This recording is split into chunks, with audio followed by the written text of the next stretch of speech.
Angry sea, wind, foam, high cliffs, and the rod bent to the line. And suddenly dark shadows among the waves. Matthew, did you see it? Do you see them?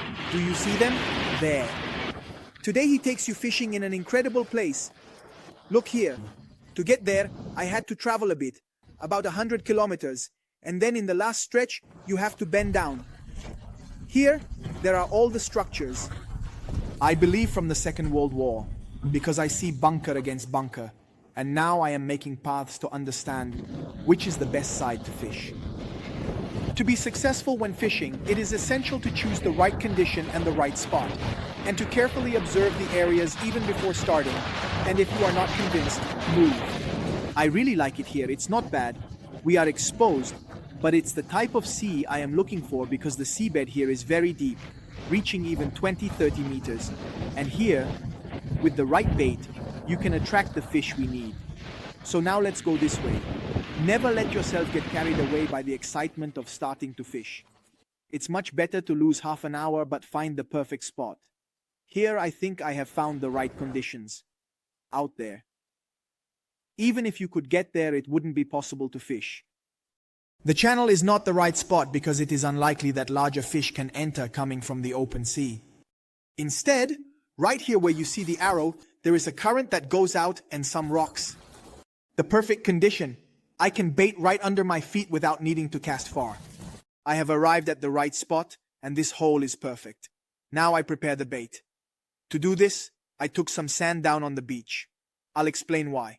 I don't want to create a bait that the fish will eat, but just something to attract them. So, ground sardines and I use bait for saragyokyate, which should be fine. Sardine bait is the most terrifying thing man has created, and it has a terrible smell. But above all, it stains indelibly. It takes 3 days of showering to get it off. This is really disgusting, huh? I won't even tell you how it smells. After that, I add the other prepared baits to the mix, one for seabass and the other for bream and bogue, which should be the fish present in this area. I mix everything well, the sand, the sardine, the other baits. At this point, I might as well throw my hands in the trash can. We obviously never leave these on site. We take them home and throw them in the plastic. Also, because if you leave them on the spot, you are really terrible slobs, and above all, it costs you nothing. Now, let's move on to mixing everything. It remains very inconsistent. You see, I just add a little drop of water, but not too much. Please don't do like me and bring a cloth to clean your hands. I want it to be just like this, so that as soon as it touches the water, it dissolves immediately because then the sea will carry it away. Now, without too many problems, we need a big, heavy float that can cast well against the wind. So this gives 20 grams, a sliding weight, and a leader of about 40 centimeters with a nice big hook. This one is even a size 2. And as bait, unfortunately, I couldn't find fresh ones. So I'm using frozen shrimp, which are still perfectly fine. Now I'm going to set up there, which I think is the strategic spot. I'll also bring the landing net, but we'll catch the fish here. Basically, be careful. I won't even tell you to choose the most comfortable spot available, and especially on these rocks. Move cautiously because if you slip and end up in the sea, I assure you, you could risk your life. I've chosen a place where I can sit without too much difficulty, a bit nestled so that the wind doesn't bother me, and I'm protected from the waves. And above all, I prepare the buckets with the bait that needs to be within reach, the bait also close to me. Here, bait is placed underfoot because the current carries everything away to attract the fish that are in the deeper bottom. Now, once you start baiting, you must not stop, because the flow of bait must be constant, and it should be about one ball every 30 seconds, at most 1 minute. And slowly I extend the landing net, even though I realize that it actually doesn't reach anywhere. And as you will see later, this will be a big problem today, and also dangerous. Don't rush to start fishing. The secret here lies in the bait, and especially in finding the right spot.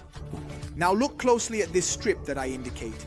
Here, the current is carrying everything thrown into the sea outward and will attract the fish, and I have to fish there. Also, because all around there are rocks, and it's perfect for the bream. And so I bait a small piece of shrimp and start making the first cast. From this first cast, I don't expect anything, especially because I know that the bait still needs to take effect, and it will take at least 15 minutes before the first fish can come in. The first casts are used to test the right spot to cast, because the current will obviously move the float, and it is necessary to cast in the right spot and let line out to the float until it reaches the desired position. We are high up and a small float would be invisible, which is why it is necessary to use large but especially noticeable floats. And so I continue the routine of casting and baiting that ends right under our feet, and this must be an operation you do continuously. It is essential. And then at a certain point, the magic of the float moving, something is eating. Today you need to strike hard because the sea is very rough and there is a lot of wind. The fish is hooked and seems to be a bream because it pulls strongly downwards. Now, just wait for the right moment, leverage with the rod and up. Here, maybe not so hard, a little slower. It's a small bream and I will throw it back even though it's not the right thing to do because it will scare all the other fish around. But patience, I don't want to kill an animal for nothing. I bait another piece of shrimp, this time a bit larger, hoping to find an even bigger fish than the previous one. The bream ate exactly where I thought and I cast again in the same spot, waiting for the wave to move the float.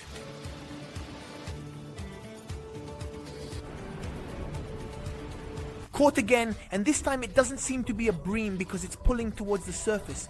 It could be a different fish and I know what it is. The sole focus is undoubtedly absolutely essential. With the sole, you shouldn't waste time, so I quickly rebait, throw a ball of bait, and I'm ready to fish again. And after a few seconds, here comes the second sole.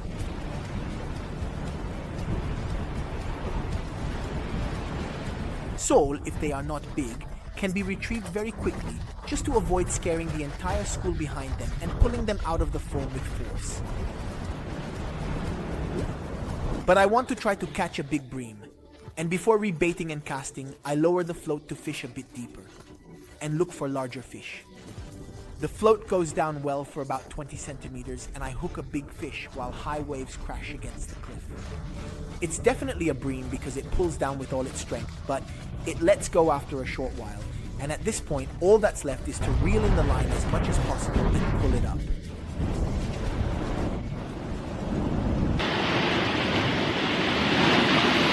This is still a great bream. Down there in the bait, I saw something swirling, so the fish is now right underneath. Every cast catches something. The problem is, I tell you, it's dangerous to fish in these conditions. You have to be careful. The net doesn't reach down. I already know that with a big fish, I'll break everything. And that's that. There's no other way. You don't play with life. Beautiful. Look at that bream. As you can see, I found a fairly quiet spot. I am sitting and I am especially far from the waves. The greatest danger is that occasionally larger sets of waves come and really risk pulling you down or throwing your equipment, and you try in every way to lean over to get it, and then you end up in a bad situation. So be very careful. Now I have also seen a channel that if things go wrong, if I were to fall down, I know very well that I have to swim a bit out to sea first, then go to the right and let myself be thrown without hitting the rocks here. So always have a plan B. But just when I start having fun and catching fish one after another, something strange happens. Mate, did you see it? Do you see them? Do you see them? Yes, yes, yes. Look, look, look there. Yes, yes. Near the float.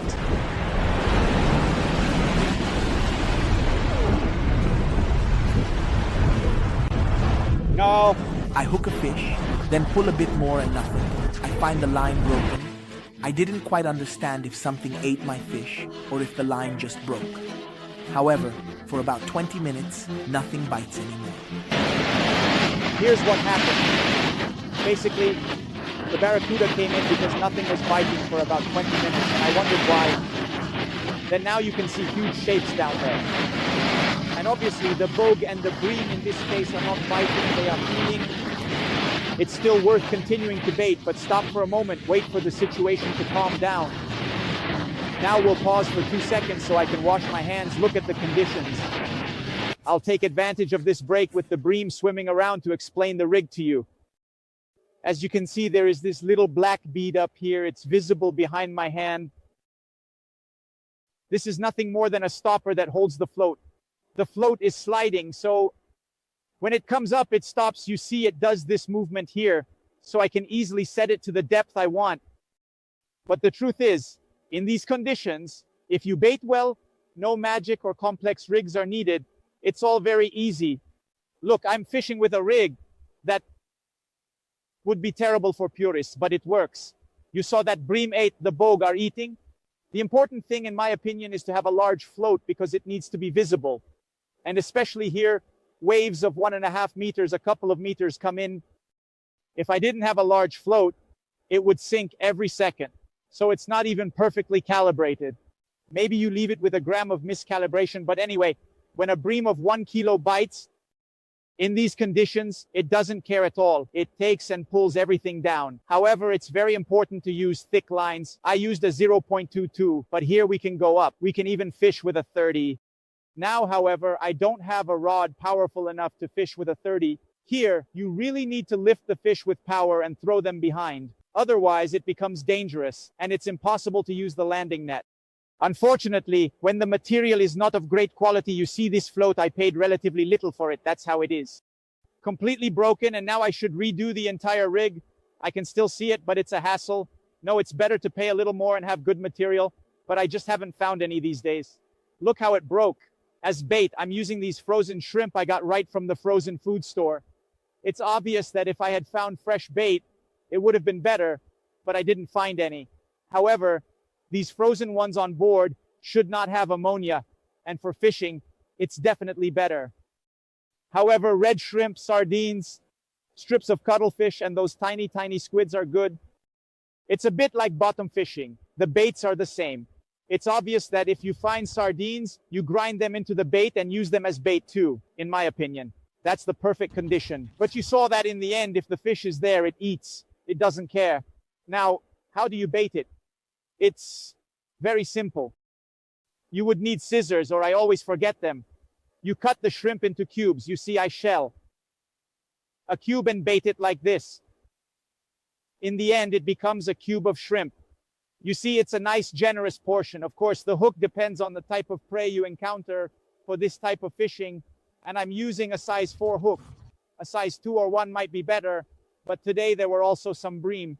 Anyway, I didn't lose any fish because of the hook, so in the end, you evaluate a bit based on that. After about 15 minutes and I never stopped feeding the fish, I decide to return to the spot, hoping that the barracuda have left. I lower the bottom a bit to try to fish a little further away from the surface area where the barracuda were probably hunting the bogue. Meanwhile, the sea has started to get even angrier and huge waves are coming in, which are also quite dangerous.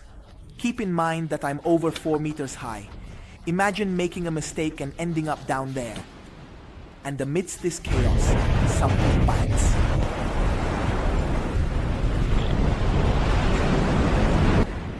Here, you must not show mercy. Close the reel and pull the fish to prevent it from getting stuck among the rocks. And with this sea, it would definitely be able to break the line. So, tire it out and bring it to the surface.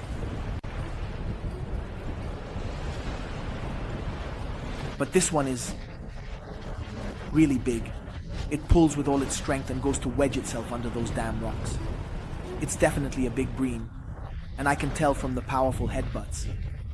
It's giving on the bottom.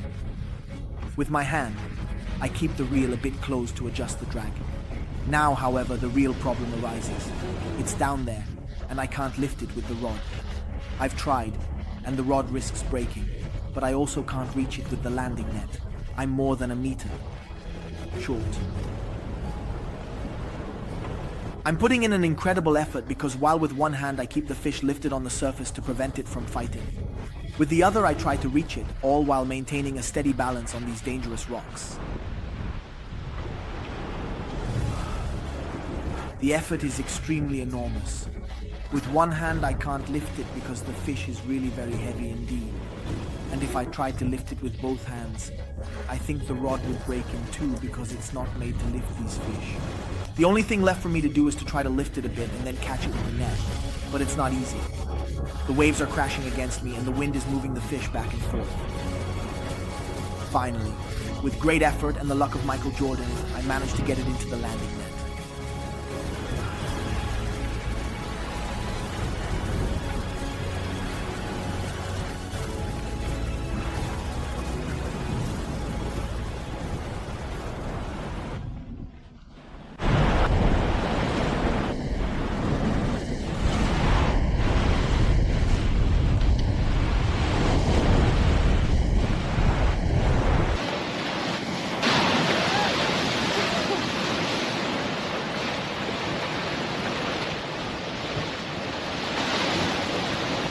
Guys, look at this bream. It's gigantic.